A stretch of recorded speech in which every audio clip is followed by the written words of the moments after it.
Buen día compañeros, me presento para los que no me conocen, mi nombre es Yesenia Alfonso y mi grupo está conformado por Andrés Portugués, Lady Caballero, Felipe Saavedra, Juan Sebastián Chica y Valeria Martínez. A nosotros nos corresponde la parte de la licitación pública. Entonces la licitación pública es un proceso administrativo en el cual la administración invita a cierto número de invitados a que formulen propuestas que cumplan con el pliego de condiciones que está requiriendo la administración, y de esta manera se seleccionan los más convenientes y los más acertados a la propuesta. Para lo anterior se tiene en cuenta el diagrama de fases del proceso. Este diagrama cuenta con 7 fases y en estas fases se encuentran otras subfases, por decirlo así, de la licitación pública. La primera fase es la elaboración y la publicación del proyecto. La segunda fase es la elaboración y la publicación de los documentos definitivos. En estas dos fases tenemos algo en común y es el envío y la recepción de todos los documentos para que todas las partes se encuentren como enteradas y todo esto esté aprobado. Como tercera fase tenemos la apertura a la evaluación de ofertas. En esta, como su nombre lo indica, se mira cuál oferta es viable y cuáles no. Con ello vamos a la cuarta fase, que es el informe de evaluación y también al informe de selección. En esto se hace un envío y unas observaciones de respuesta a las evaluaciones presentadas anteriormente. Para poder ser contratados en una licitación pública debemos tener ciertos requisitos. Unos de ellos son que la empresa debe estar inscrita en el registro mercantil, debe contar con el registro único tributario. Todos los empleados de la empresa tienen que estar asegurados y afiliados a la administradora de riesgos profesionales y o laborales. Se tiene que pagar la caja de compensación y el sistema de seguridad social. Y debemos estar inscrito en el registro único de proponentes RUP.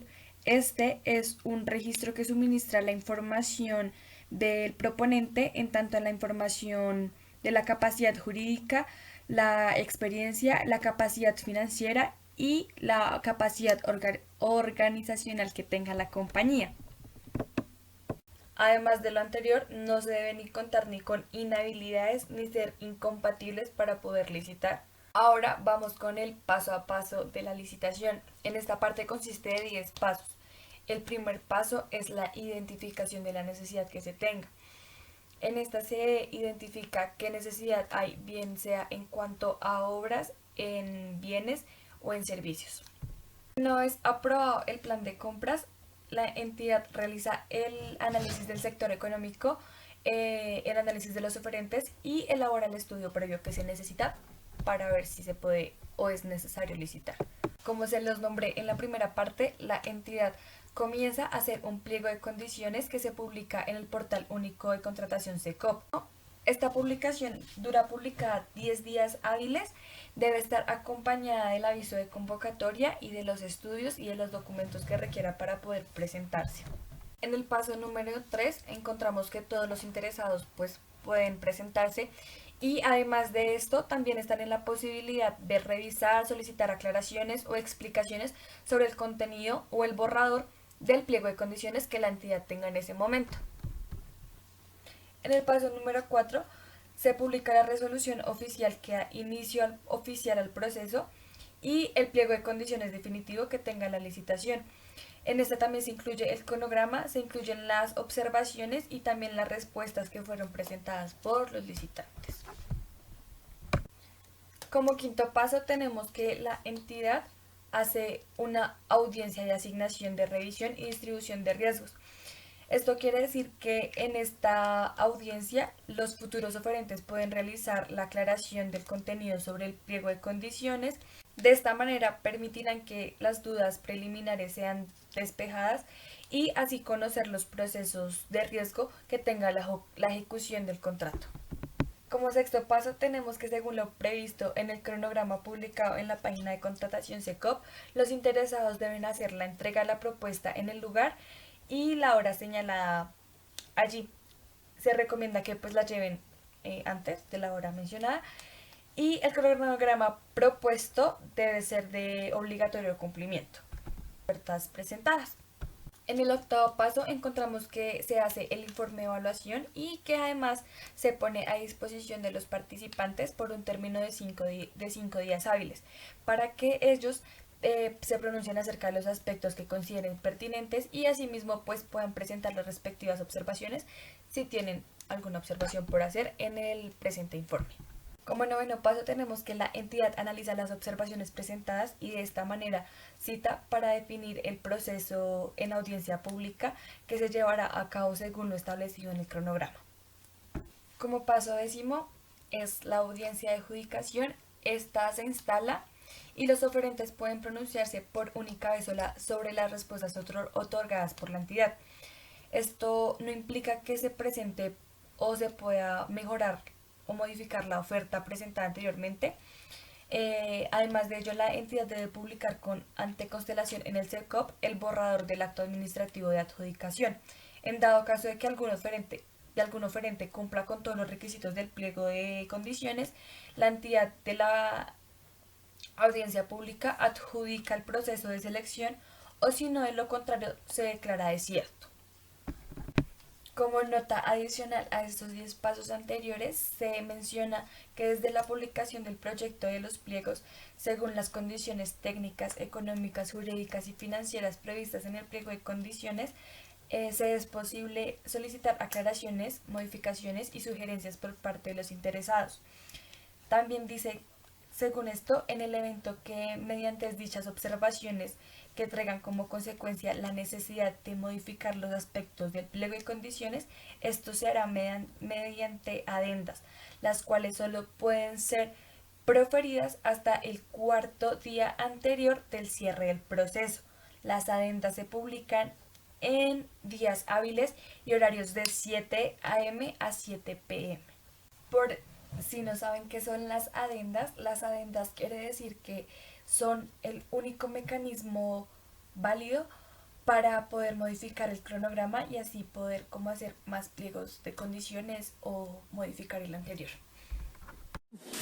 Bueno, yo les voy a hablar sobre la selección abreviada. La selección abreviada es una modalidad de selección objetiva y se usa para aquellos casos en los que las circunstancias y las características del contrato o de la destinación del bien o el servicio se puedan adelantar y así mejorar la eficiencia de la gestión contractual. Para la selección abreviada se tienen que tener en cuenta 10 pasos. El primero es el plan de compras. La entidad identifica su necesidad de adquirir bienes o servicios en un estudio previo que le ayuda a establecer las condiciones, características del bien o servicio que se desea contratar. Este plan de compras se hace ¿para qué? Para así tener una mayor eficiencia y una mayor información en este plan del bien o del servicio que se va a contratar. Adicionalmente al plan de compras se tiene que también hacer una ficha técnica, también con toda la información del bien o del servicio a contratar. El segundo paso es el pliego de condiciones. Se elabora el proyecto de pliego de condiciones, el cual se publica en el portal de contratación por un término mínimo de 5 días. Estos 5 días hábiles pueden variar, pero sí esto está cobijado por un acuerdo comercial. Esto también va acompañado por un aviso de convocatoria de los estudios y documentos previos. El pliego debe tener la fecha y la hora de la subasta de la selección del bien o del servicio a contratar. El tercer paso, todos los interesados dentro del término de publicación del proyecto o borrador del pliego y antes de la experiencia del acto de apertura, ellos entran y revisan y presentan observaciones que consideran necesarias. Y ya el cuarto paso es donde ya se suben todos los pliegos definitivos, ya con las modificaciones y todo, y así ya se da inicio oficial a una selección abreviada. Bueno, el quinto paso. Los proponentes, de acuerdo al cronograma del proceso, entregan sus propuestas en el lugar y antes de la hora señalada. Esta oferta que ellos envían tiene que tener 2 partes. La primera parte es la cual la persona tiene que estar habilitada y tiene que tener las capacidades para obtener esta subasta, para ganarla, por decirlo así. La segunda es que siempre el precio inicial que tomaron tiene que seguir, no pueden modificarlo. El sexto paso, se inicia la etapa de evaluación donde se verifica si los bienes y servicios ofrecidos por el interesado cumplen con la ficha técnica y si el oferente se encuentra habilitado, como ya lo había explicado, que tenga la capacidad y pues el dinero que no se contradiga del dinero que ya había puesto, por decirlo así, en la propuesta inicial.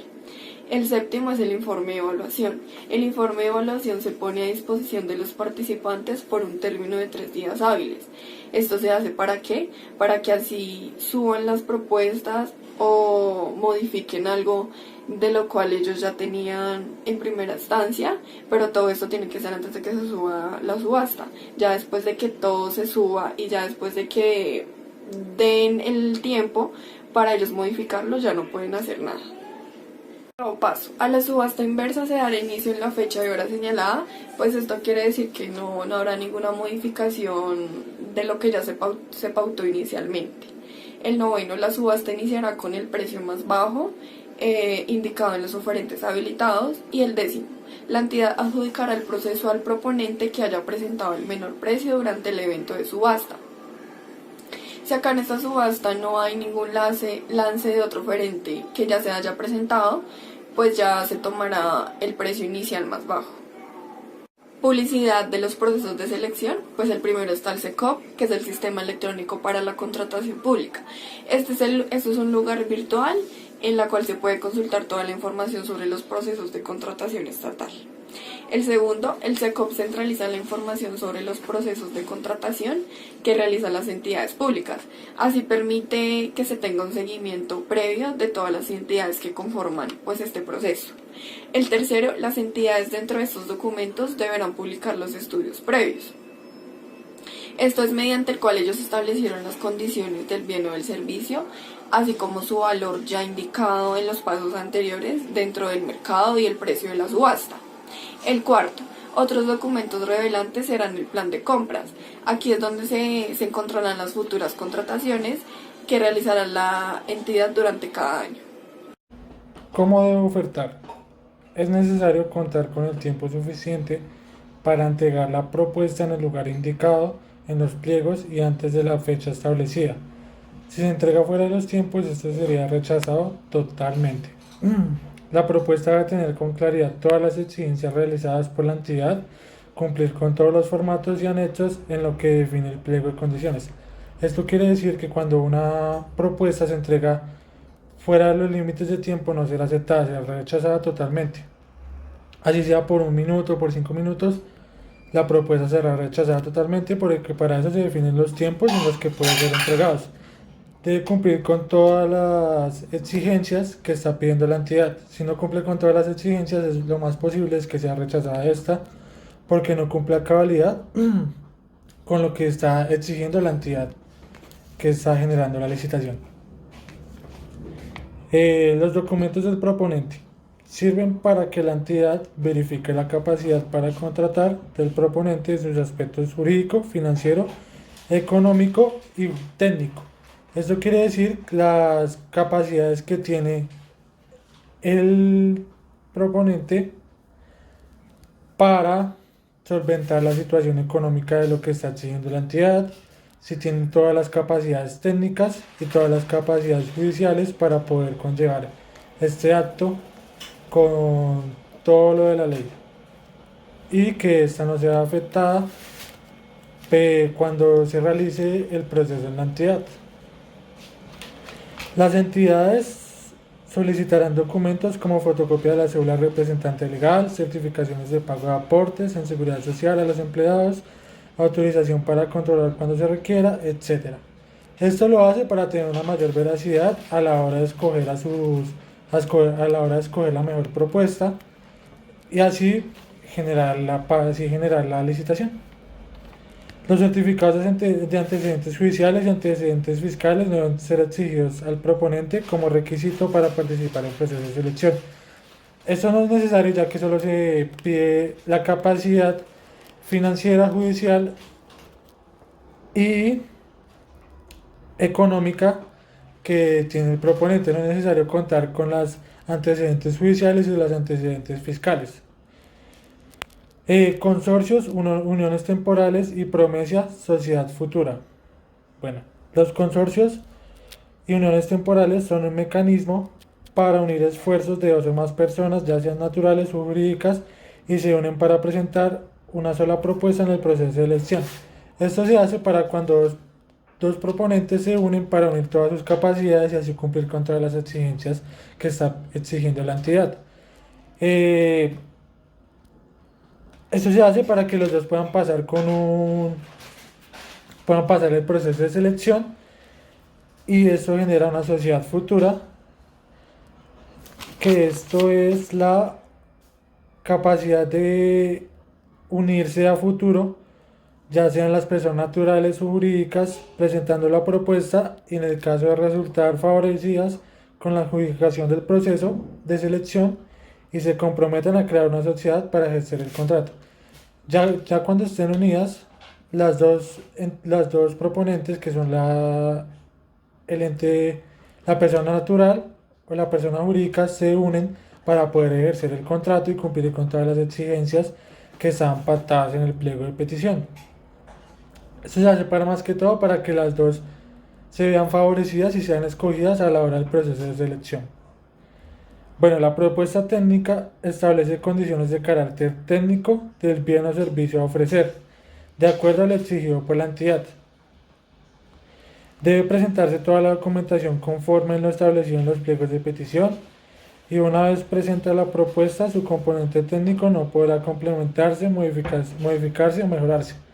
Esto quiere decir que apenas la propuesta sea presentada, no puede modificarse. Ya que ya fue presentada, no se le puede mejorar, no se le puede hacer ningún cambio respecto a lo que ya se tenía.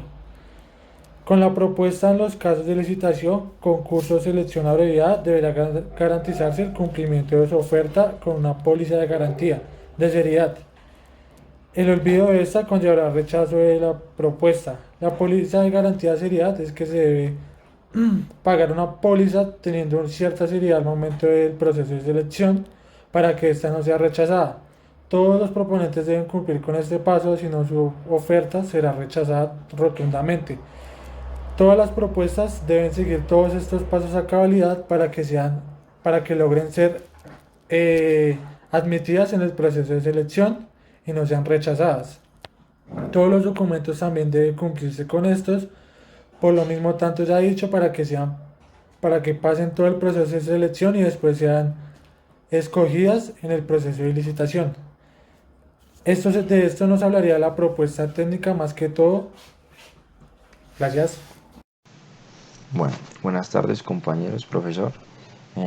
Continuando con la presentación de licitación pública, luego mi compañero Juan Sebastián Chica, yo les hablaré sobre la propuesta económica, la evaluación de las propuestas, la evaluación de los documentos frente a las propuestas, la evaluación preliminar, la evaluación definitiva y la adjudicación. Entonces, pues doy inicio con la propuesta económica. En la propuesta económica, que se plantea y que es ese documento, es el documento en donde se estipula el valor que se va a cobrar por el bien o servicio que se está ofreciendo frente a la entidad. Como requisitos, deben cumplir sobre el presupuesto que tiene la entidad a pagar sobre ese proyecto. Es decir, digamos, en el caso del Metro de Bogotá, es un ejemplo. La entidad pública tiene un presupuesto de 400 millones de pesos y las empresas privadas están ofertando sobre 500 millones de pesos. Automáticamente quedarán descartadas porque se están saliendo del intervalo que tienen como presupuesto la entidad pública. También se deben tener en cuenta que todos los costos que puedan intervenir durante la operación, como transporte, como impuestos y demás costos que se puedan ver reflejados ahí. ¿Por qué? Porque una vez estipulado el valor, no podrá modificarse. Funciona como una ficha técnica. Una vez publicada no podrá tener modificaciones o mejoras y demás. Con lo que se está estipulando es con lo que realmente se va como a ejercer todo el proyecto y lo que se va a basar. Luego saltamos a la evaluación de las propuestas, que es donde después de entregar las propuestas, la entidad inicia la evaluación de las mismas, teniendo en cuenta los pliegos de condiciones. En este espacio, en este periodo, es donde la entidad entra a revisar los documentos que se presentaron que presentaron las entidades privadas o los contratistas que están licitando por el proyecto. Que revisan ahí que los documentos estén completos, que los valores coincidan, que todo como lo dicen en el pliego de condiciones, todo bajo el pliego de condiciones que se estipuló inicialmente. Luego saltamos a la evaluación preliminar. ¿Qué pasa acá? La entidad pública publica los resultados en el SECOP, como el puntaje de las empresas, cómo les fue. Las empresas que quedaron como descartadas en este momento cuando se hace la publicación de estos datos, se les abre un espacio donde pueden presentar como objeciones, como argumentos por malentendidos. Es decir, la entidad pública descartó una empresa porque se salió en valor o le hizo falta un documento y la empresa se encuentra segura de que ese valor o ese documento que les hizo falta está ahí. Entonces presentan como las inconformidades, siempre y cuando tengan argumentos de que sí fue así y que se haga como una evidencia de que realmente se descartó fue por un error. Luego de esto saltamos a la evaluación definitiva, que es donde la entidad citará para definir el proceso de licitación pública en una audiencia pública que se realizará en el lugar y fecha establecida inicialmente en el pliego de condiciones. ¿Qué se hace acá? Vuelve y se hace la publicación de datos del puntaje de las empresas seleccionadas. Se va a conocer entonces cada una de las propuestas que fueron postuladas y es donde realmente se hace el descarte o si siguen el proceso de selección durante la audiencia pública. Luego de esto pasamos a la adjudicación. Para la licitación pública, la audiencia de adjudicación permitirá la participación de los proponentes para que expresen sus inconformidades, donde la entidad analizará las observaciones presentadas con la respectiva justificación y procederá a declarar el contrato desierto mediante la lectura del acto administrativo correspondiente. En el caso de que el proceso... Bueno, ¿qué quiere decir esto? Antes de continuar. Por lo general, cuando uno licita para el Estado, siempre van a quedar una, dos, por lo general son dos o más empresas seleccionadas. Entonces, ¿qué pasa en este proceso de adjudicación? Se abre una subasta donde la empresa que oferte en el menor valor se queda con el proyecto, siempre y cuando tenga los documentos y requisitos todos al día, ¿no? Pues anterior a esto pues ya se hizo la evaluación de documentos, de evaluación preliminar y evaluación definitiva. Pero entonces acá es donde se les abre un espacio como a las empresas de que ellas sientan que realmente pueden y están cumpliendo con los requisitos que se postularon y que realmente puedan cumplir con el contrato que está establecido por la entidad.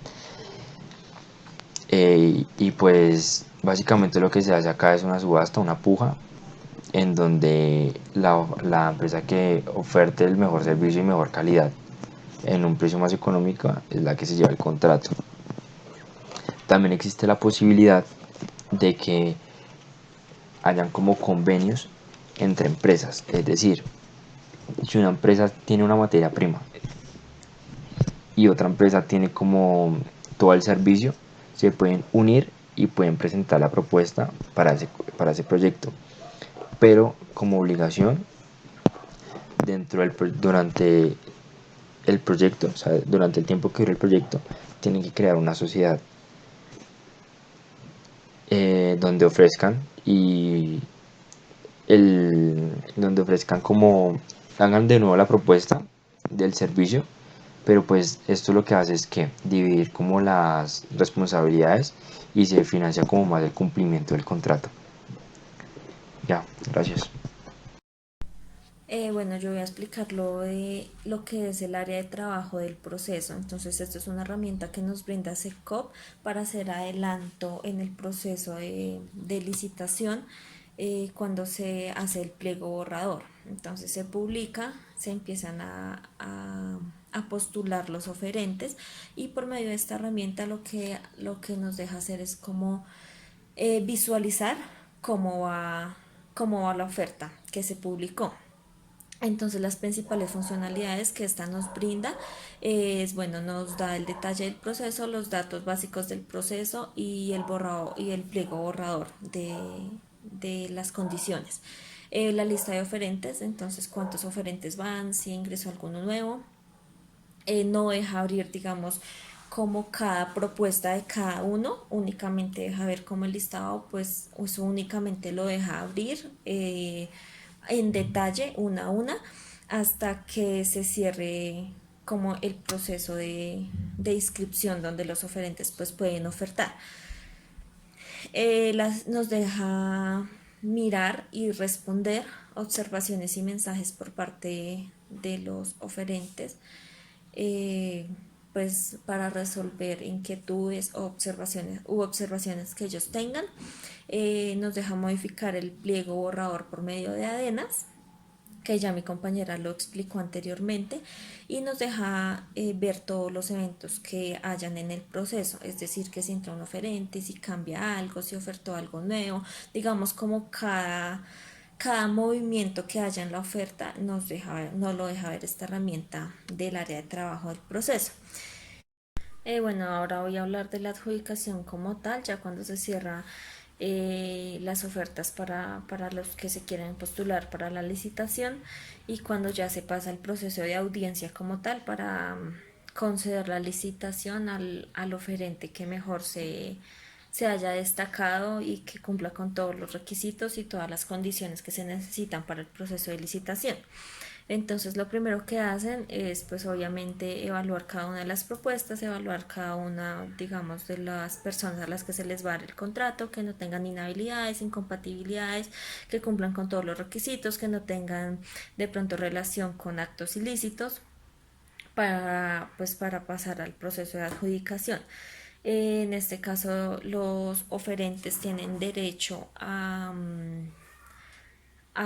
dar observaciones frente a la decisión que se tome en el momento de la adjudicación, pero pues obviamente ya no se reciben más documentos adicionales ni tampoco se va a cambiar absolutamente ningún proceso digamos, para la oferta ya como tal, pues porque aquí ya está, digamos, todo cerrado. Lo único que se hace es que se dice como a ustedes es a quien le voy a otorgar o adjudicar la licitación y listo, no se va a modificar absolutamente nada.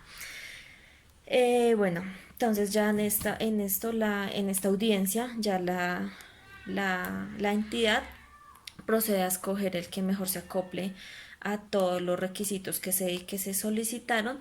En dado caso de que haya una subasta, se va a escoger al que tenga menor costo en el servicio que va a prestar o en el bien que le va a prestar al Estado. Entonces, por obligación se escoge digamos, al que salga más económico para el Estado y al que ocupe el primer lugar. En dado caso de que de pronto ninguno de los oferentes definitivamente no cumple con todos los requisitos que se necesitan para la licitación, entonces lo consideran como un proceso de selección desierto. No se, digamos, es la única manera en el que en el momento de la audiencia para adjudicar puede ser revocable, y se dice pues que definitivamente no se va a contratar a nadie.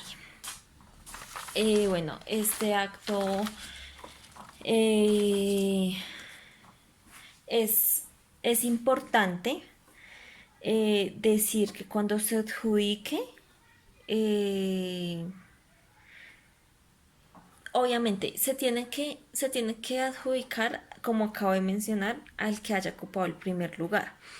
Sin embargo, en unas ocasiones no lo hacen. En este caso, la entidad tiene que justificar por qué no le dio la adjudicación al que ocupó el primer lugar, digamos en el caso de la subasta, y se tiene que hacer responsable de los perjuicios que le ocasione al oferente, pues por no haberlo escogido.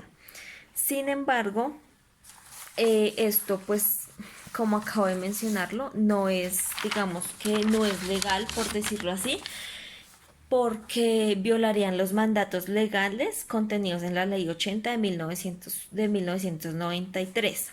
y pues el acto de adjudicación en este caso, si por ejemplo hay varios oferentes, hay uno que ocupó el primer lugar, no se escogió a pesar de que no se dieron todos los argumentos para decir por qué este no se escogió, pues estarían violando esta ley y el acto de adjudicación pues sería nulo. Y pues luego, según el decreto 1082 de 2015, en la terminación de la subasta, lo que se hace es que, bueno, se escoge al que tenga el valor más económico y al final la entidad deberá indicar el nombre de los oferentes y el precio pues con el que digamos se llegó al acuerdo para llegar a la adjudicación. Según el artículo 273, que esto es muy importante de la Constitución Política, la adjudicación se hará de forma obligatoria en la audiencia pública mediante una resolución motivada. ¿Qué es una resolución motivada? Es un acto administrativo donde se dice o se resuelve, se menciona cómo se finalizó este acto administrativo. La adjudicación es irrevocable a menos de que en el momento en el que se esté dando la suscripción de la adjudicación, o sea, si ya se haya escogido el oferente, si en el momento en que se está firmando el contrato se descubren irregularidades para la persona que se contrató, se puede revocar y se aplicaría la ley de 1993, el numeral 12, en el artículo 30. En dado caso de que únicamente haya una sola oferta, se puede adjudicar sin ningún problema desde que cumpla todos los requisitos. Y ya básicamente es eso. En dado caso de que se considere como un proceso desierto, la entidad tiene 5 días después de esta adjudicación para, digamos, como para arreglar para que se vuelvan a ofertar diferentes pues personas interesadas en el proceso de licitación y para hacer de pronto las modificaciones que se necesiten para volver a lanzar otra vez nuevamente la licitación para que se pueda llevar a cabo. Compañeros, profesor, muy buenas noches. Les está hablando en este momento Andrés Portugués. Bueno, en este momento vamos a darle continuidad a la presentación de mis compañeros previa. Estuvimos hablando sobre todo el tema del paso a paso, en el que una compañía debe de tener y por supuesto cumplir en tiempos, en condiciones y demás de manera específica. En este momento, entrando al tema del Metro de Bogotá, vamos a mirar dos cosas en un principio. Uno, qué tipo de licitación se generó y por supuesto qué tipo de contrato se firmó y qué conlleva un contrato como estos. Primero, la licitación se buscó por régimen especial. Esta licitación de régimen especial busca que empresas internacionales y nacionales se postularan para que ellas puedan cumplir todo el pliego de condiciones que en su momento Bogotá publicó en su primera publicación el día 6 de agosto de 2018. En un principio, en el 2018, se presentaron 115 compañías. Y luego en su etapa final, después de conocer todas las condiciones y todo tipo de términos que exigía Bogotá, únicamente quedaron 7 compañías, entre ellas una colombiana y, por supuesto, la compañía que celebró el contrato con Bogotá, es decir, el consorcio chino. Este consorcio chino fue conformado por 2 empresas. Una de ellas, que sus iniciales, brevemente, es Check. Esta compañía como tal es una de las más reconocidas de manera internacional, con un músculo financiero bastante grande, en la cual tiene o ha ejecutado muchos proyectos de manera internacional como tal. Es decir, que la experticia que buscaba Bogotá en su momento, pues se podría decir que la cumplía. Segundo, la compañía Xiang es la compañía que va a ejecutar ya el proceso en su etapa final. ¿Eso qué quiere decir? Que va a ser quien nos permita utilizar el servicio diariamente, ¿sí? Segundo, ¿Qué tipo de contrato firmó Bogotá con este consorcio? Se firmó un contrato por concesión. ¿Eso qué quiere decir? Primero, que ellos por su cuenta y riesgo lleven todas las actividades necesarias para la financiación, estudios y diseños de detalle, ejecución de las obras, la operación y mantenimiento del proyecto. Eso quiere decir que ellos van a asumir todo el riesgo y por supuesto que por su cuenta van a ejecutar todo el proceso, que eso es lo que busca Bogotá. Por eso se realizó el contrato por concesión. Se generó un contrato por 25 años. Este contrato va a finalizar en el 2044. Exactamente en diciembre del 2044 como tal. Entonces, a nosotros como tal Bogotá, darle la concesión a ellos como en sí, nosotros lo que estamos buscando es que ellos nos den todo su conocimiento, capital y demás. Eso no quiere decir que ellos aporten el 100% de la financiación. Bogotá también tendrá una financiación propia o autónoma, pero ellos van a colocar gran parte del capital con un retorno a futuro, pues claramente a los 25 años en su primera línea. Ya las modificaciones pues seguirán haciendo con el tiempo. Entonces este consorcio firmó un contrato por 25 años en contrato de concesión con Bogotá, firmado el 21 de noviembre del 2019 y con un plazo de ejecución hasta diciembre del 2044. Este contrato también, o esta licitación fue firmada con ellos porque le daban una posibilidad o le dieron a Bogotá una mínima cuantía mucho menor o menor que los demás oferentes. La mínima cuantía como tal en este caso, que es bastante alta, fue un total de un promedio de contrato por 16.479.000.000.000 de pesos. Es una cantidad un poco exorbitante. Vamos a hablar ahora sobre el tema de la financiación. Tanto con la licitación con la compañía como con la licitación de la financiación que vamos a hablar en un momento, ambas licitaciones fueron públicas. Eso quiere decir que más de una compañía se presentó y por supuesto el que mejor propuesta tuviera pues ganó. Lo mismo pasó con la financiación. En este caso la financiación va a funcionar bajo nombre de empréstito. ¿Qué es esto? Es una financiación de un tercero, es decir, en nuestro caso un banco, que Bogotá le firmará tanto un pagaré o una letra o un poder como tal financiero en el cual tendrá un retorno y unos intereses acordados por Bogotá y pues el banco se acoge a estas medidas.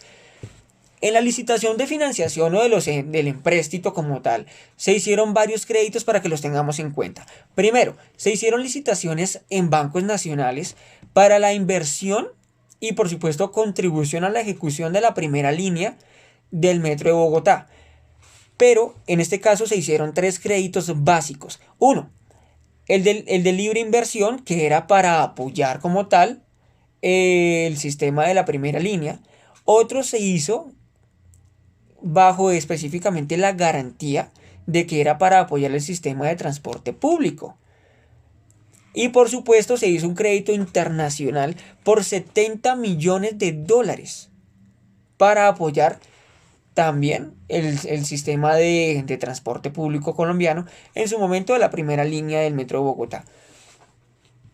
También se encontraron que se firmaron contragarantías en donde se hacían por encargos fiduciarios a favor del Estado de hasta por 646.000 en un solo caso y por supuesto hay más garantías como tal.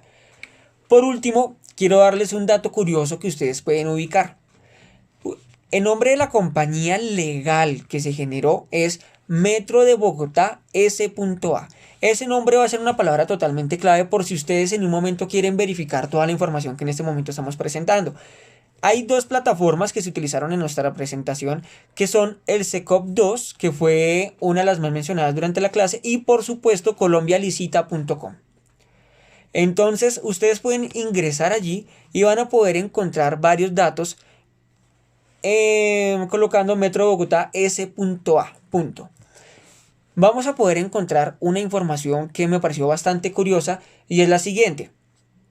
El Metro de Bogotá generó contrataciones directas con el mismo estado, por así decirlo, y en este caso la que más me agradó y la traigo en este momento en mención es que entre ellos mismos ofertaron con ETB. Eso quiere decir que una empresa pública va a prestarle otro servicio público, y en este caso es donde ETB se obliga ante el Metro de Bogotá a prestarle todos los servicios de manera de redes internas.